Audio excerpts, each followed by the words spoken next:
یک بار کته ماکارونی بخوری دیگه سراغ ماکارونی آبکش نمیری. مواد لازم: سویا 65 گرم. سویامونو مقداری آب اضافه میکنیم و بعد به مدت 5 دقیقه بپزه. زمانی که پخت آبکشش میکنیم. اجازه میدیم کمی ناخالصی‌هاش جدا بشه و بعد آب اضافه رو میگیریم. داخل تاب مقدار روغن میریزیم و بعد پیاز خرد شده 1 عدد داخل تاب میریزیم و تفت میدیم.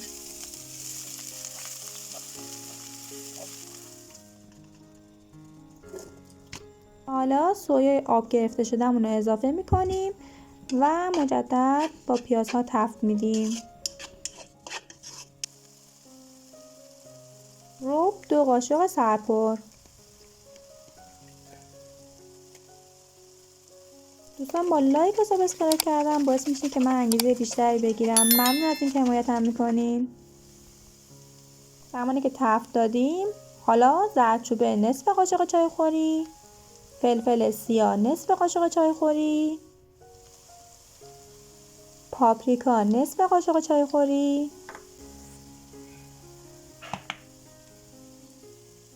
پودر مخصوص ماکارونی نصف قاشق چای خوری، نمک نصف قاشق چای خوری اضافه میکنیم. همه موادمون رو با هم مخلوط میکنیم و تفت میدیم.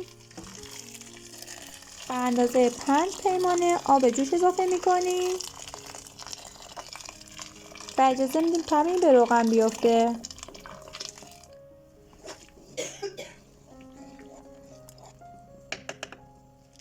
ماکارونی 500 گرم.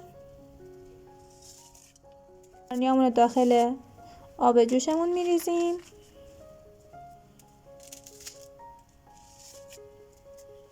و بعد از اینکه کامل ماکارونیامون رو ریختیم اجازه میدیم که کامل این قسمت ماکارونی خیس بشه.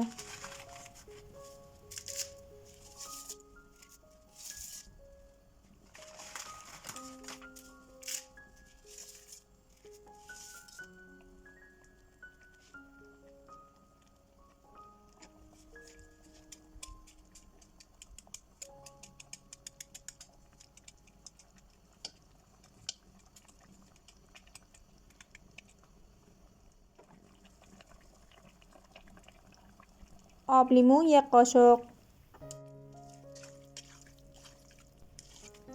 ماکارونیمون رو هم میزنیم تا زمانی که آب مایع ماکارونی کاملا کشیده بشه.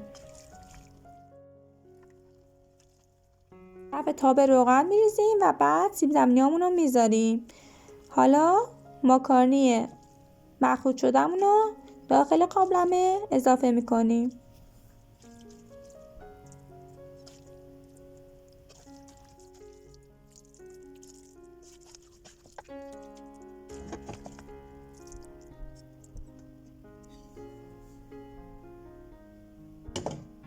بعد تابه رو میذاریم و به مدت 45 دقیقه با حرارت کم بپزه. بعد از اینکه پخت 5 دقیقه صبر میکنیم تا هواش خارج بشه. ما آماده است. نوش جان. دستورالعمل خوشمزه و آسان. دیگه نیازی نداریم ماکارونی رو آبکش کنی. با این روش میتونی به راحتی ماکارونی درست کنی. اگر هنوز عضو کانال نشدین حتما مشترک بشین. خوشحال میشم شما رو ببینم.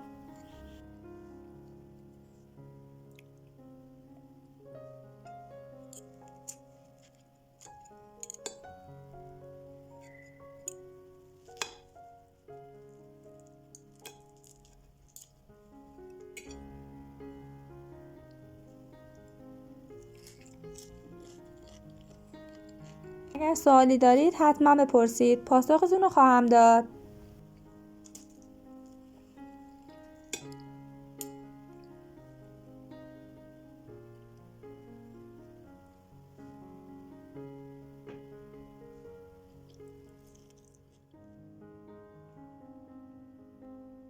و از اینکه این ویدیو رو تماشا کردیم و همراه من بودیم بسیار متشکرم.